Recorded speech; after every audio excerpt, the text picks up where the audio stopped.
తమ్ముడు చిన్న పామును కూడా పెద్ద కట్టెతో సప్పరియాలే, ఛాన్స్ తీసుకునే ఛాన్సే లేదు.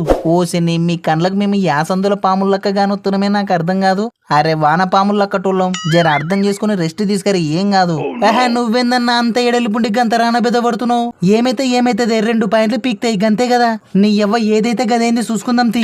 వారని బాలిబిరిను ఏం చూసుకోనిలే, ఇంత రాన ఎగిరెగిరి పడుతున్నావు. నువ్వు ఓలకు దమ్కిత్తున్నావు, నీకు తెలుస్తుందే. ఇది ఇండియా టీం, జర మైండ్ లో పెట్టుకో.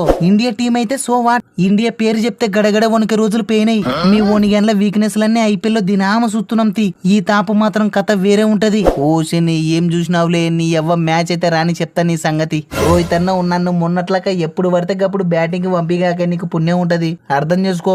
ఓషిని గదేంది వేదూబే. అవునన్నా, మా ధోని అన్న అయితే నన్ను స్పిన్నర్లు వస్తేనే పంపిస్తుండే. నువ్వు కూడా గిదే ఫార్ములా ఫాలో కన్నా. నీ యాల్ది టిప్పు టిప్పికి కట్టు కదలకుండా 2 డజన్ 6లు జప్పరిచ్చి మ్యాన్ ఆఫ్ ది మ్యాచ్ తీసుకుంటా, ఏమంటావు?